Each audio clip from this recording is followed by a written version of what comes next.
E aqui na capa, a gente pode começar vendo já sobre a própria coroa, né? O que a coroa representa aqui na Idade Moderna? Representa essa própria formação das monarquias que vão ser muito importante para a própria formação da modernidade, né? E desse período que a gente conhece e que é tão importante para nós até os dias atuais. Então, aqui tem alguns temas, né, que vão ser explicados. Dentre esses 8 temas aqui, eu vou explicar até os 5 da colonização da América e os outros 3 vão ser explicados, né, na próxima aula. Então, começando aqui um pouquinho para vocês com o Renascimento.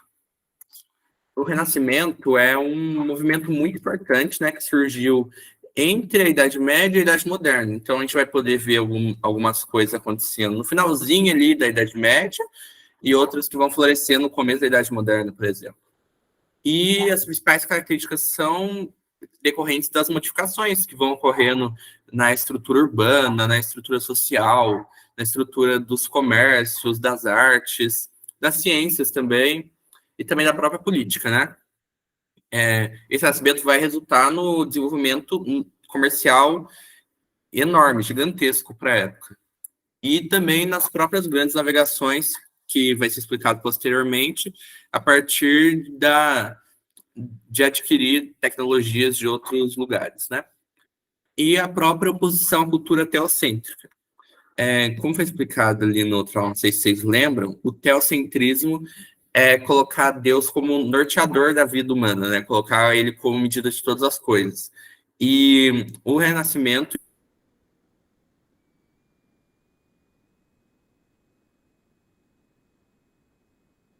tem valores.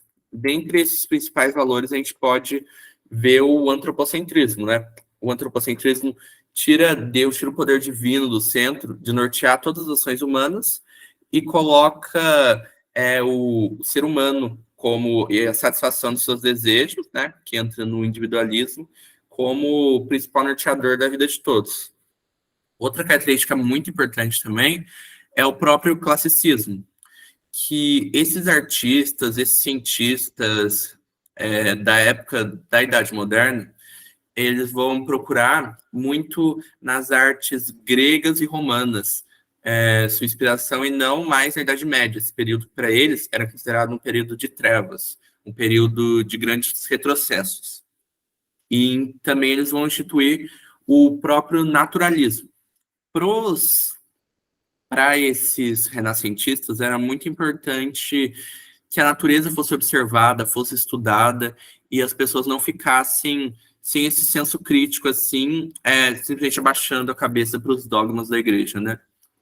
E para provar essa ciência que está sendo surgida, essa revolução científica que está acontecendo, eles vão procurar também o experiencialismo, que é um método de observação da natureza empírico que existe até hoje, né? Que você observa, você experimenta e você realiza, né? Então, isso é muito comum até no método científico atual.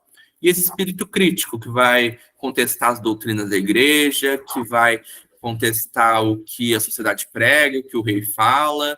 Então, isso vai ser muito importante para o novo aspecto social e político da época. O Renascimento ele vai se dividir mais ou menos em 3 fases. As 2 primeiras a gente vai observar ela mais durante a Idade Média, né? Que é o Renascimento comercial urbano. E o Renascimento comercial ele vai surgir logo depois dessas cruzadas que começaram a ligar o Oriente e o Ocidente, né? Que começaram a trazer produtos orientais que acabaram caindo no gosto dos moradores da Europa, como, por exemplo, especiarias indianas, tecidos e outras tecnologias chinesas. E para realizar essas trocas, né, eles vão acabar usando moedas. E também vai se formar essas vilas que tinham esse comércio, né, que vão ser chamadas de burgos, e que vai dar origem à própria classe social da burguesia posteriormente, né? E vai ser um surgimento da faísquinha do capitalismo comercial. É um capitalismo mais simples, menos elaborado, porque não existia ainda a revolução das indústrias, né? Então, isso é uma coisa mais simples, mas que já vai ser uma grande revolução para a época, né? O renascimento urbano, ele acontece mais ou menos ali na mesma época, E como a gente pode ver aqui nessa imagem, esse caos total, assim, nessa formação dessas novas cidades. E por mais que fosse uma coisa meio caótica, assim, que estava se formando no início, para a população foi um grande avanço, porque instituiu diversas feiras permanentes, né, que contribuíram muito para o comércio ali na região e para a fortificação das classes sociais. Também surgiu nesse renascimento urbano, né, as corporações de ofício. Essas corporações de ofício eram espécies de associações, né, entre esses artesãos, entre esses comerciantes, porque se observou que, diferente da época passada, do feudalismo, em que as pessoas produziam simplesmente alimentos, coisas para sua subsistência, aqui começou a ser consumido mais tecidos finos, mais artesanato, mais objetos de decoração para essa população que aos poucos, né, vai conseguindo adquirir esses produtos. Então, essas corporações de ofício vão ser importantes para manter esse monopólio ali na região entre esses artesãos, né? E vai ser muito importante para que eles se ajudem entre mestres, aprendizes e vão desenvolvendo esse artesanato. E o Renascimento, que é o que dá início mesmo à Idade Moderna, como a gente conhece hoje, que é o Renascimento cultural, que ele começa na Itália, porque a gente tem que entender uma coisa, que a Itália, ela vai surgir muitas feiras ali, vai surgir muitos burgos, dos burgueses mesmo, desses comerciantes. E a Itália não tem um sistema político centrado em um país. Eram várias cidades que acabam adquirindo sua independência e vão formando governos próprios, né? E eles acabavam dando mais liberdade para esses burgueses de comprarem, por exemplo, arte, de consumirem coisas que eram típicas da nobreza. Então, vai começar na Itália, depois com as grandes navegações que a gente vai estudar, vai se espalhar para outros países europeus, como Portugal, Espanha, Inglaterra, França, Holanda, entre outros países, né? E vai ser muito comum nesse renascimento cultural, em diversas fases, o mecenato, que é quando esses burgueses, esses comerciantes, as pessoas mais ricas que não estavam ligadas à nobreza, elas acabavam patrocinando os artistas e os cientistas, porque assim eles iam adquirir maior poder intelectual, eles conseguiriam ter uma legitimação do seu poder, não só por meio do dinheiro, mas também por conta das obras que estavam sendo realizadas, né? E a Igreja Católica também, para não perder esse embalo que está tendo dos burgueses, acaba financiando também muitas obras de arte, como, por exemplo, a própria pintura da Capela Sistina, entre outras esculturas, como, por exemplo, Nossa Senhora da Piedade, entre outras que foram, por exemplo, esculpidas por Michelangelo, Leonardo da Vinci, entre outros artistas. E agora indo para outro ponto, né, que é muito importante, como eu falei ali no começo, que é a formação das monarquias nacionais e do próprio absolutismo como sistema de governo que vai ser muito comum assim na Idade Moderna. Dentre as características aqui que a gente pode observar do absolutismo, é uma monarquia em que o poder é centrado quase que exclusivamente nas mãos do monarca. Diferente, por exemplo, do feudalismo, em que eram, por exemplo, vilas, umas mais afastadas das outras, que o senhor feudal detinha poder, aqui são países mesmo, são territórios maiores, não existe, por mais que a igreja tenha influência, já começa a perder influência nesse tempo, e já começa a não conseguir exercer uma influência tão grande assim nas decisões desse rei. Então ele vai ser um poder mais centrado nas mãos dele mesmo, tudo que vai fazer é ele, para ele e por ele, né? E muitas vezes eles vão ser conhecidos, essas pessoas que ficam em volta do rei, né, vão ser conhecidos como nobreza parasitária, porque muitos países, principalmente na França, né, que a gente pode observar esse absolutismo, vai ocorrer uma cobrança excessiva de impostos. E essa cobrança de impostos vai fazer com que esses nobres se enriquecessem, gastassem em festas, em coisas que não eram, que não beneficiavam a população, apenas seus próprios interesses. Então, eles realizavam festas, faziam diversas coisas que não eram de interesse dos pagadores de impostos. E toda a oposição que surgia, todas as manifestações que surgiam contra esse tipo de poder real, elas eram reprimidas fortemente porque o rei já tinha todos os poderes na sua mão, então ele não deixava isso acontecer. No final da Idade Moderna, começo da Idade Contemporânea, elas vão conseguir tomar alguma força, né? Mas isso daí é para depois que a gente vai ver. E uma característica muito importante também do absolutismo é o mercantilismo. Que o mercantilismo é um sistema de produção que antecede o capitalismo. E ele está relacionado a essa forte intervenção do Estado na economia. Ele regula tudo o que acontece na economia, todas as transações comerciais, tudo relacionado a essa própria condição econômica do país. Também eles procuram ter uma balança comercial favorável, né? Eles procuram ter um equilíbrio entre exportação e importação, que é muito importante para esse mercantilismo. E também o próprio metalismo, que para eles a riqueza é o acúmulo de metais preciosos. Então, para eles, sempre a economia é um jogo do soma zero. Então, por exemplo, se eu estou ganhando, você, consequentemente, tem que perder. Então, isso norteava tanto para o sistema colonial que vai ser observado, esse pacto colonial, que eles vão fazer que a colônia tenha comércio somente com a metrópole, somente com o país colonizador, né? E os pensadores que discursaram sobre o absolutismo, tem aqui três principais, né? Eu vou comentar mais sobre dois, que é o Nicolau Maquiavel, que ele separa que um rei ele pode cometer, por exemplo, coisas que são consideradas más perante a moral cristã, perante a moral da sociedade vigente na época, mas que vai de acordo com a moral política, que por mais que seja visto como má, ela vai beneficiar as pessoas, vai conseguir gerar um estado de bem-estar social.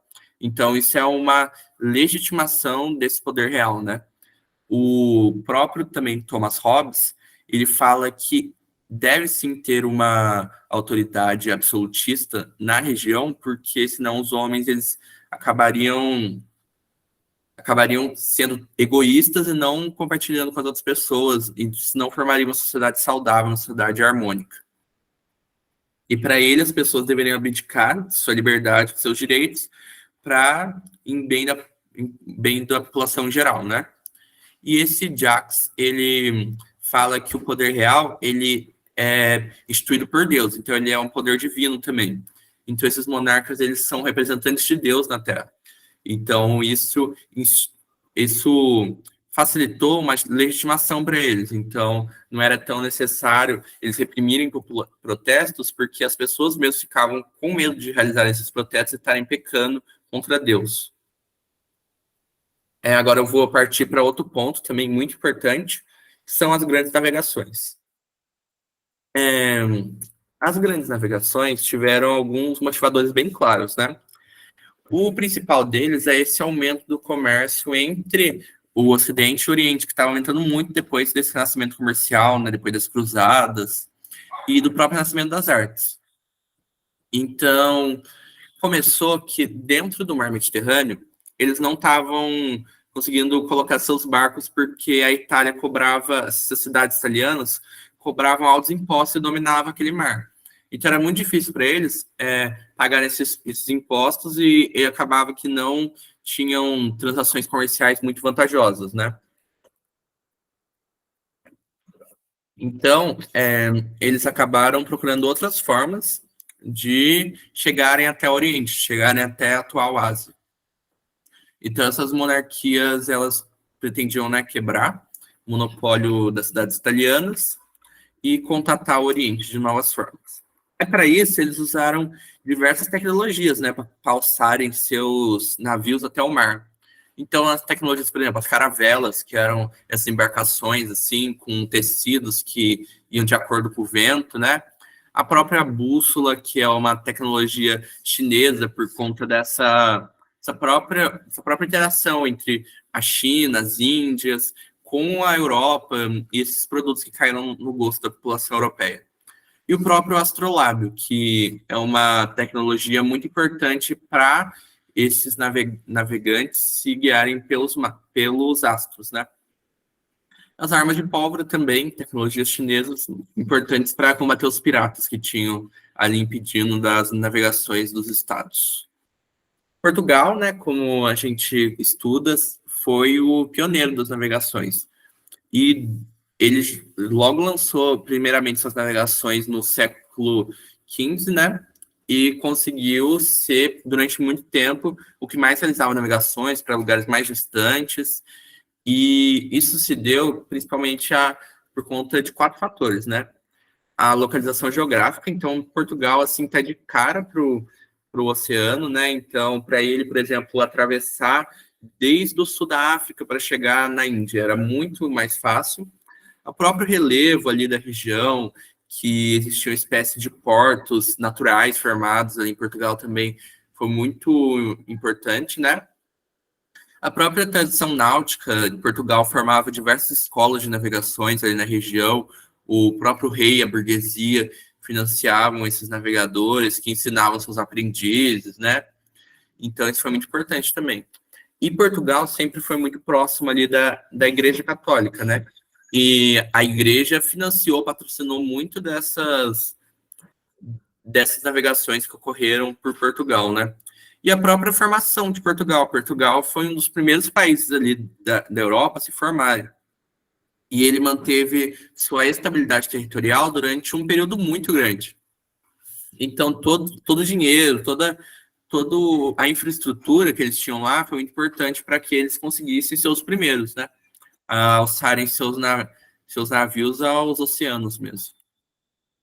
Aqui a gente tem os principais navegadores, né? Vou comentar aqui desse Bartolomeu Dias, que ele conseguiu atravessar a África. E a partir do momento que ele conseguiu atravessar a África pelo sul, né, da África, de um cabo que ele era chamado Cabo das Tormentas, ele rebatizou esse local como Cabo da Boa Esperança, porque agora, por mais que eles estivessem aflitos, não conseguiam atravessar, eles acabaram, por meio da esperança, conseguindo isso. Aí tem Cristóvão Colombo, né, que é inclusive aqui o que está na imagem, que ele chegou até as Américas, o Vasco da Gama, que chegou até as Índias, o Pedro Álvares de Cabral, conhecido como o descobridor do Brasil, né, e um muito importante também, que é o Fernando de Magalhães, ele praticamente deu a volta ao mundo, foi o primeiro navegador a conseguir dar a volta no mundo, né. Então, foi muito importante essas navegações para a própria colonização, como a gente vai estudar daqui a pouquinho, do sistema colonial, né, que existiu. Aí, aqui outro ponto a ser destacado também na Idade Moderna, que foi importantíssimo para o rompimento da Igreja Católica muitas vezes, com o próprio tomada de decisão dos países, né. A reforma protestante, ela tem esse nome, ela é chamada de reforma e não de revolução, por conta que ela é uma coisa que não abrange todas as áreas inicialmente. Ela é uma coisa que não pode ser chamada de revolução, porque ela abrange principalmente a área religiosa. Então, a gente vê esse rompimento com a igreja, muitas vezes com a doutrina da igreja. Então, o próprio Lutero, que é o primeiro reformador que a gente vai estudar, ele era um monge, ele era um padre, né, da igreja católica mesmo. E ao decorrer dos anos que ele vai estudando, que ele vai se debruçando sobre a própria teologia de Santo Agostinho, né, um filósofo e teólogo muito importante da igreja, ele vê que existem diversos erros na visão dele dentro da doutrina católica. E por esse motivo, ele começa a pregar dentro da igreja que ele ministrava, né, as missas, a esse descontentamento com a doutrina atual. E dentro da porta dessa igreja, ele prega 95 teses contra a igreja. Então, ele fala contra a venda de indulgências, que é basicamente a venda de perdões de pecados, né?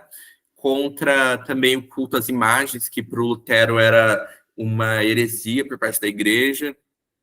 Então, para Lutero, ele enxerga esses erros dentro da igreja que ele institui, e inicialmente ele não tem o desejo de romper totalmente com a igreja e formar uma religião nova, esse movimento protestante, né? E no começo ele tem a ideia de reformar a igreja. Só que eles acabam notando, com o decorrer dos anos, que os interesses, a própria doutrina que eles estavam sendo fundamentada eram, de certa maneira, muitas vezes opostas. Então, existiam muitas diferenças que faziam com que eles acabaram não se juntando e provocando essa segunda grande cisão do cristianismo, né? Principalmente no Ocidente. E o Lutero também, ele defende que a igreja não possui autoridade para interpretar a Bíblia e espalhar para todas as pessoas. Então, ele defende a livre interpretação da Bíblia e ele começa a traduzir diversas Bíblias que depois serão bem espalhadas com a invenção da prensa, né? E ele traduz a Bíblia do alemão para que as pessoas possam fazer a livre interpretação delas, né?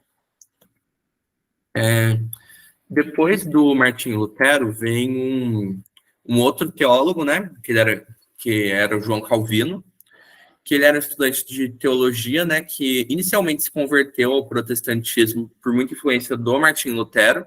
Ele manteve praticamente todos os princípios luteranos, né?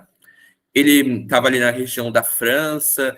Ele não ele conseguiu afetar só algumas regiões da França, mas quando ele foi para a Suíça se converteu mais rapidamente ao protestantismo de Calvino, então conseguiu exercer uma grande influência ali na região.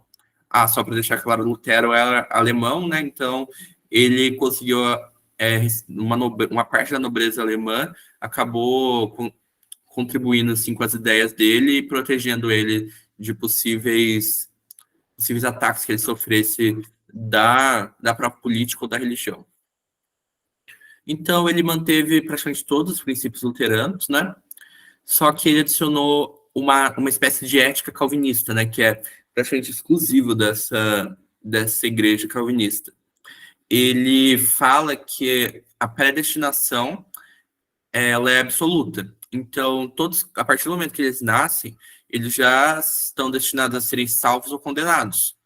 E o que vai fortalecer a sua fé em Cristo, a sua fé em ser salvo, é a ética do trabalho, a ética do acúmulo de bens por meio do trabalho. Então, para eles, tinha que viver uma vida pura, centrada em Deus e no trabalho. Então, isso é uma coisa que vai dar muito conflito com a Igreja Católica, porque a Igreja Católica sempre condenou esse acúmulo de riquezas, esse trabalho exacerbado, como o pecado da usura, né? Então, para a igreja, isso foi visto com muito maus olhos, mas ele exerceu um poder muito grande em diversos países ali da Europa. Outro reformador importante também foi o Henrique VIII. Henrique VIII, ele era o rei da Inglaterra, né, do começo do século XVI, assim. E então ele, sendo rei da Inglaterra, ele começou a ter diversos descontentamentos e atritos com a Igreja Católica. E já tinham ocorrido as reformas anteriores, né, calvinistas e luteranas, e ele foi observando isso, foi até pensado em transformar a Inglaterra em alguma dessas duas religiões, só que o rei ele acabou tendo descontentamentos mais graves com a igreja, e não tanto na questão da doutrina, na questão litúrgica, mas sim por questões econômicas e de sucessão real. Então, uma questão muito importante que fez ele romper com a Igreja Católica de Roma, né, foi ele querer se divorciar da atual rainha da Inglaterra, da atual esposa dele. Então, quando ele lança, basicamente, esse desejo de se divorciar, de anular o casamento pela igreja, porque a igreja católica não aceita o divórcio, né? A igreja responde que não, que ele não vai poder se divorciar da esposa dele, e caso ele tenha filhos com outra mulher, esses filhos não serão reconhecidos como legítimos. Então, o descendente dele provável seria uma das filhas dessa atual mulher dele. Aí existe um certo desconforto entre os dois, e Henrique VIII acaba rompendo totalmente com a igreja em 1531 e toma posse de todas as terras que a igreja tinha lá na Inglaterra. Então ele lança 3 anos depois o Ato de Supremacia, que é uma junção das doutrinas, né, anglicanas, e também que fala que o rei é o único e supremo chefe da igreja inglesa, que é a igreja anglicana. E ele nomeia bispos, nomeia os padres e desapropria todas as terras da igreja católica lá da Inglaterra. Então, assim, isso além, muito mais do que quebrar com a liturgia do catolicismo, a questão do trabalho, como foram as outras duas reformas, isso quebra muito com a questão econômica da igreja mesmo. Então, isso também teve sérios problemas dentro do próprio território inglês, como toda a Europa ali continental. Uma coisa também, outra reforma importante, foi a reforma dentro da própria Igreja Católica. Depois que foi observado esses 3 reformadores, né, começaram a realizar diversas mudanças de pensamento e diversas pessoas que estão abandonando a Igreja Católica, né, eles começam a tentar conter essa onda protestante. Então, eles reabrem o Tribunal da Santa Inquisição, que tinha sido fechado durante um tempo.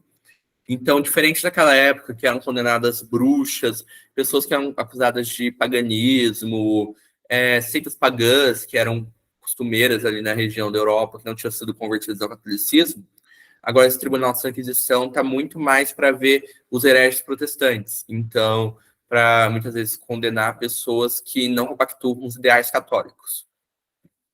E também é visto uma lista de livros que eram considerados hereges, que é o Index Librorum Prohibitorum. Essa lista ela foi instituída pela Igreja, né? E ela abrangiu diversos livros, livros de ciência, livros de filosofia, livros de teologia protestante, livros de bruxaria. Então, todos esses livros assim, que eram considerados maléficos à fé católica foram proibidos. E existiu também uma própria forma de mudar algumas doutrinas e manter as doutrinas da igreja, que foi o Concílio de Trento, que era organizar toda essa liturgia que tinha dentro da igreja católica, o poder, para ser centrado e distribuído melhor. Então, esse Concílio de Trento, ele é um momento muito difícil para a igreja, porque ela ficou muito tempo sem um comandante, sem um papa, né? Mas ela vai instituir algumas coisas muito importantes que a gente vê até hoje. A primeira é o fortalecimento do poder do Papa, que eles viam que muitos bispos acabavam indo contra a doutrina que a igreja pregava, acabavam, por exemplo, indo como Lutero para uma reforma. Então, eles vão fortalecer ainda mais o poder na mão do Papa. Vão ser criados ordens missionárias dentro da igreja, como, por exemplo, a criação da Companhia de Jesus, são os conhecidos jesuítas. Os jesuítas eles vão ser muito importantes para a expansão da fé católica fora ali da Europa, né? Fora daquele ambiente mais cristianizado. Então, vai vir para as Américas, para uma parte da Ásia, da África. Então, esses missionários, né, jesuítas, eles vão ser importantes para a expansão da fé católica que estava em declínio ali na Europa, né? E vão ser também instituídas algumas regras para o clero.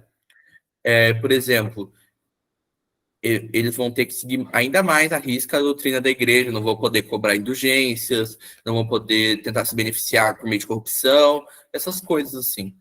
Vai ser instituída uma idade mínima para ordenação, por isso é importante para os padres realizarem mais estudos, ficarem em conventos, seminários, e a Bíblia, e vão ser mantidas 2 coisas principais, que a Bíblia só poderia ser interpretada pela igreja, então quebrar com toda essa doutrina de Lutero, que a Bíblia tem que seguir pela livre interpretação, e também ele quebra com a iconoclastia. Ele fala que deve ser mantida a manutenção dos cultos das imagens e também da Virgem Maria e da comunhão dos santos.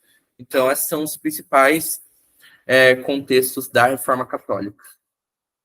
Outro ponto a ser analisado, que é o último aqui que eu vou comentar, que é a colonização das Américas, né? Então, como a gente pode lembrar, a América, assim, foi, digamos, descoberta, porque não foi exatamente, se não é a melhor palavra, por conta que os povos nativos já residiam aqui, né? Mas ela foi bastante achada pelos europeus por conta do Cristóvão Colombo em 1492.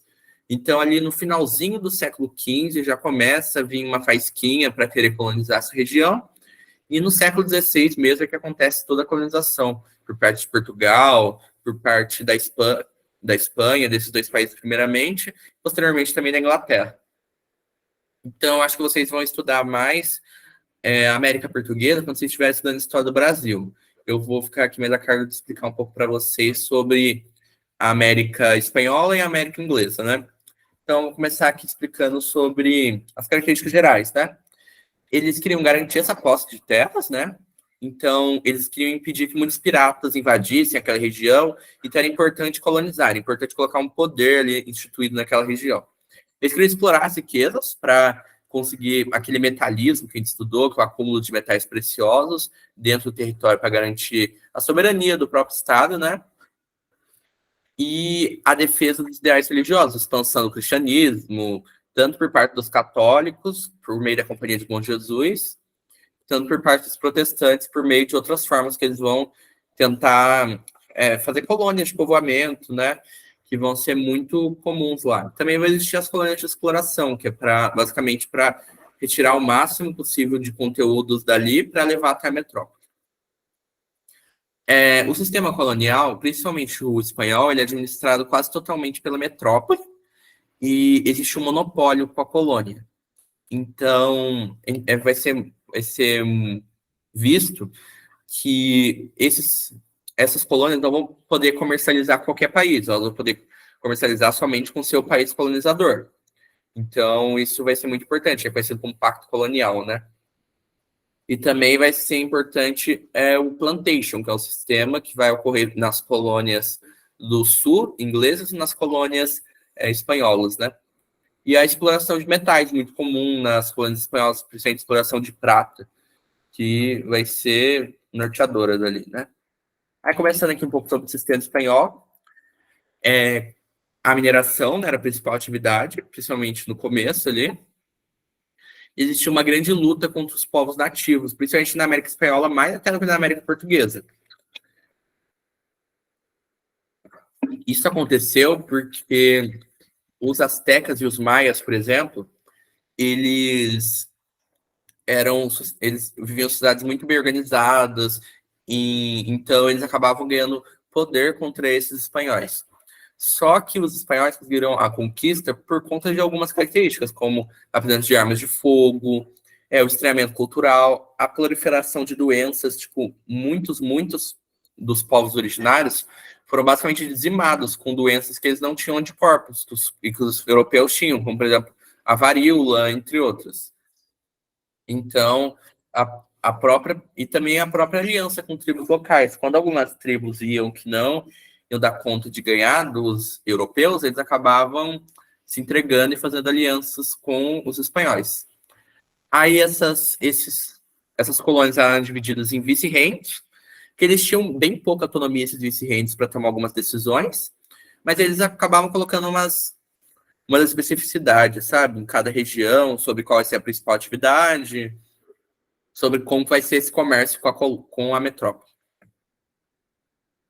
Aí, dentro desse sistema espanhol, a gente pode ver essa organização social é basicamente uma pirâmide, assim, quem que é o comandante de tudo e quem são os subordinados. Então, a gente vê uma coisa aqui muito interessante, logo nesse topo da pirâmide, dos chapetones e dos crioulos. Os chapetones são espanhóis, né, que nasceram no território europeu, e que eles que cuidam dos postos administrativos, eles que são basicamente funcionários públicos, que administram a região, né? Por exemplo, se esses chapetones eles tivessem filhos com espanholas, esses filhos deles não eram considerados espanhóis, eles eram considerados crioulos. Só deles terem nascido fora de território europeu, eles já eram mais desvalorizados. Então, isso pode ser observado no sistema espanhol, né? Aí existem outros grupos que eram ainda mais ficavam à margem da sociedade, como, por exemplo, os mestiços, que eram, por exemplo, filhos de espanhóis com indígenas ou com africanas, que eram muitas vezes estupradas e tinham esses filhos por meio de uma miscigenação forçada. E outros grupos também, os dois grupos, que eram ainda mais violados, ainda mais colocados à margem da sociedade e muitas vezes escravizados, que eram os nativos americanos, né, os povos originários, indígenas, e os africanos escravizados, que vieram aqui por meio dos espanhóis. Então, existiam tipos de trabalho indígena que assemelhavam-se muito à escravidão, mas não pode ser considerado escravidão porque eles meio que ganham algo em troca, entendeu? Então, existem dois tipos de trabalho, que é a encomenda, que é o trabalho em troca da proteção militar mesmo, para que outros grupos não ataquem, e também da catequese, da conversão ao catolicismo, por parte dos espanhóis. E esse trabalho era realizado predominantemente nas atividades agrícolas. E tem outro tipo de trabalho, que é a mita, que ele é realizado predominantemente nas minas de prata, desses trabalhos mais lá na mineração. E eles trabalhavam em troca de salários baixíssimos, tipo, quase insignificantes, sabe? E aqui outro sistema importante também a ser analisado, que é o sistema inglês, né? Que o sistema inglês de colonização ele vai ser começado bem depois do sistema espanhol. Então, vai ser começado só no final do século XVI. Só que ele vai adquirir questões quase imediatas. Quando esses colonos britânicos saem lá do Reino Unido e eles vêm aqui para a América Inglesa, que são as 13 colônias, né? Eles acabam vindo fugidos das perseguições religiosas, perseguições políticas, e muito, por exemplo, eles viviam em situações precárias ali nas cidades. Então, esses colonos, eles eram em grande maioria calvinistas, porque eles não eram muito aceitos dentro do sistema inglês que era anglicano, né? Então, vão ter muitos conflitos entre os dois grupos e muitos puritanos, né, muitos calvinistas, vão vir aí para as 13 colônias. Um exemplo muito claro é o navio Mayflower, que ele traz diversas famílias protestantes para a América, que é um grande povoamento assim, da América, né? E esses protestantes, eles, diferentes dos católicos, eles vão ter uma ética mais voltada ao trabalho, mais voltada ao próprio lucro, à poupança. Então, eles vão se dedicar bastante por essa edificação da alma, né, que é o trabalho. E o sistema inglês, ele é dividido entre dois tipos de colônia, né? São as colônias do norte, que são as colônias basicamente de povoamento, de ocupação, né? Que são justamente esses grupos protestantes que vêm para lá, né? Que conseguem um trabalho assalariado nessas produções, que são menores, né? Por conta de ser numa região onde neva, assim como a gente pode ver nessa imagem, é né, uma região que não é muito propícia para a própria plantação. E também a gente vai ver um desenvolvimento das manufaturas, que são atividades relacionadas à costura, tecido, artesanato, muito nessa região das colônias do norte. E as colônias do sul, elas vão adquirir características basicamente opostas às colônias do norte. Então, são climas mais tropicais, onde vai se desenvolver melhor a exploração da atividades agrícolas, muitas vezes da mineração também. E nela vai ser colocado no sistema de plantation, que é um sistema que coloca grandes propriedades, uma mão de obra escrava, uma exportação desses produtos que serão produzidos, e também ele coloca que será produzido basicamente um produto numa região, então é uma produção monocultora. E só para deixar claro também, essas 13 colônias inglesas, elas se situam onde hoje em dia é a costa leste dos Estados Unidos. Então, é só uma parte do que hoje é os Estados Unidos, né, que depois se avançaram, vocês vão estudar posteriormente a independência dos Estados Unidos, né? E é basicamente isso aqui que eu tenho para explicar. Se vocês tiverem alguma dúvida aqui, podem falar, podem compartilhar aqui. Caso contrário, eu vou resolver, acho que, alguns exercícios com vocês. Alguém tem alguma dúvida?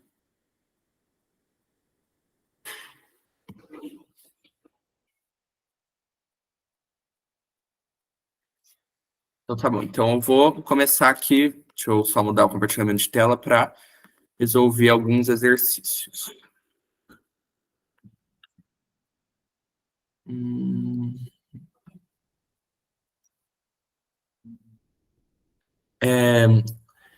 Essa listinha aqui tá ali no Drive. Tem duas listas, né, no Drive sobre Idade Moderna. Essa primeira lista aqui que eu vou resolver com vocês, tentar resolver até o exercício 6, que é até onde a gente estudou, né? E eu vou recomendar que, se possível, vocês façam a outra lista que está lá para aprofundamento, né? Que é sobre essa aula 1 que a gente teve aqui de Idade Moderna. Então, eu vou começar aqui lendo sobre essa questão 1 de Renascimento, né? Ele fala que o Renascimento, amplo movimento artístico, literário e científico, expandiu-se da Península Itálica por quase toda a Europa, provocando transformações na sociedade. Sobre o tema, correto afirmar que... Eu vou analisar aqui cada afirmativa, né? Aqui fala que o racionalismo renascentista reforçou o princípio da autoridade da ciência teológica e da tradição medieval. Por mais que a gente observe um racionalismo dentro do Renascimento, ele, pelo contrário, ele quebra com a autoridade da tradição medieval e também com a teologia. Então, essa afirmativa A está equivocada. Vamos para a afirmativa B. Houve um resgate pelos intelectuais renascentistas dos ideais medievais ligados aos dogmas do catolicismo, sobretudo da concepção teocêntrica do mundo. Aqui ele fala que eles resgataram, esses renascentistas resgataram os ideais medievais e o catolicismo, mas isso, pelo contrário, eles resgataram princípios romanos, gregos, e eles tiraram essa concepção teocêntrica e colocaram uma concepção antropocêntrica, do homem, da satisfação dos seus desejos e tal. A letra C fala que nesse período reafirmou-se a ideia do homem cidadão, que terminou por enfraquecer os sentimentos de identidade nacional e cultural, os quais contribuíram para o fim das monarquias absolutas. Pelo contrário, nesse período a gente vai ver a formação e a fortificação das monarquias absolutas e o sentimento ainda maior de identidade nacional e cultural. Aqui fala que o humanismo pregou a determinação das ações humanas pelo divino. Aqui a gente já pode ver que está errado, né? Porque o humanismo ele pregou a determinação das ações humanas pela própria vontade dos seres humanos. E agora, para a afirmativa E, é correta, né? Porque todos os outros estão errados, fala que os estudiosos do período buscaram apoio no método experimental e reflexão racional, voltando à natureza e ao ser humano. Isso está certo, porque é aqui várias características do Renascimento. Fala do método experimental, da reflexão racional, com racionalismo, da natureza, do naturalismo, né, que ele vai estudar muito essa parte, e da própria valorização do ser humano. A questão 2 aqui, ela tem esse textinho, né, que fala: quando se estuda o absolutismo monárquico, é frequente vermos a frase "o Estado sou eu", proferida pelo rei Sol Luís XIV. É correto dizer que essa frase, vou analisar aqui cada afirmativa, torna patente o uso do simbolismo solar, característico da maçonaria francesa. Isso daqui já está em dissonância com a própria pergunta, porque ele fala sobre a frase e essa parte do rei Sol é colocada no próprio enunciado, então ela já estaria retirada, né? Então, tem outra que fala aqui: explicita o conteúdo do absolutismo, no qual o rei é fonte da sua soberania e do poder. Está certa, nem precisa analisar as outras, que é o poder centrado nas mãos, né, desse rei, que é basicamente absoluto. A questão 3, ela fala assim: para se compreender historicamente o contexto em que se iniciou as práticas de navegações europeias, que resultou no que ficou conhecido como as Grandes Navegações, o autor do texto Grandes Navegações diz que é necessário fazer associação entre algumas situações históricas. Indique qual alternativa está correta. Aqui fala que, na alternativa A, renascimento cultural, então está certo. Mas depois ele fala fortalecimento dos senhores feudais e formação dos estados nacionais. Embora tenha se formado esses estados nacionais, houve um enfraquecimento dos senhores feudais que muitas vezes foram basicamente extintos, porque aqui a gente não vê mais um sistema feudal, assim, um sistema monárquico. Então, a letra B fala que do reavivamento comercial da Baixa Idade Média, que a gente pode observar, né, no renascimento comercial urbano, e a formação dos estados nacionais e a expansão da burguesia. Essa letra B também está correta e reúne todas as características por que surgiu as grandes navegações, né? A questão 4 fala que a reforma protestante pode ser definida como... Aí está a letra A: necessidade de implantar novas ideias da época e modificar o papel da igreja na sociedade. Aqui ele fala que modificar o papel da igreja na sociedade, embora ele tenha esse ideal, ele está um ideal muito mais voltado para a própria reforma da igreja católica, e não como ela age perante a sociedade. Então, aí na B, fala tentativa de criar novas religiões e tirar o monopólio religioso da igreja católica. O começo da reforma protestante que a gente pode ver é uma própria reforma dentro da igreja, de dentro para fora. não a criação de outras religiões, por mais que tenha surgido isso. Essa letra B também estaria errada. A letra C fala do rompimento da unidade do cristianismo no Ocidente, iniciado com críticas às práticas da Igreja Católica. Essa questão está certo, né? Que a gente vê que o Ocidente ele era dominado basicamente pela Igreja Católica Apostólica Romana e agora se divide em muitas cisões protestantes. E a letra D, enfraquecimento do catolicismo na Europa e ascensão de religiões orientais, está errado, porque, pelo contrário, não são propagadas religiões orientais e o catolicismo ele se fortalece, só que agora de maneira fragmentada, né? Então, essa questão 4 é a letra C. A questão 5, né, fala para analisar as afirmativas a seguir. Vamos analisar descontentamento da parte dos camponeses com a necessidade de pagar taxas às igrejas. Isso acontece, que muitos camponeses cansam de pagar essas taxas para o clero e para a nobreza.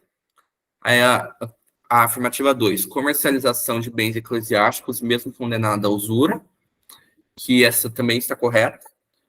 E a heresia de alguns sacerdotes no descumprimento do celibato, que também está correta, que muitos sacerdotes vão quebrar o celibato das comunidades heréticas, como o próprio Martinho Lutero, e a venda de indulgências para perdão de pecados mortais mediante o pagamento. Esse também está correta, né? Então, quando a gente vê sobre a causa da reforma religiosa, a gente coloca todas as alternativas. Aí, dentro dessa lista, vocês podem fazer também a questão 6, que vai acabar que não vai dar tempo da gente realizar. E as outras 4 questões vocês deixam para fazer depois se tiver a próxima aula, que é do próximo conteúdo de Idade Moderna. E se vocês puderem também quiserem para aprofundar, eu coloquei outra lista com questões mais complexas lá de vestibular sobre a Idade Moderna, esse conteúdo que foi trabalhado. Então, é isso. Se vocês tiverem alguma dúvida, podem perguntar, senão eu vou encerrar aqui. Então, já que vocês não têm dúvidas, eu vou indo lá, a gente se vê na próxima aula que eu tiver com vocês. Até mais. Tchau.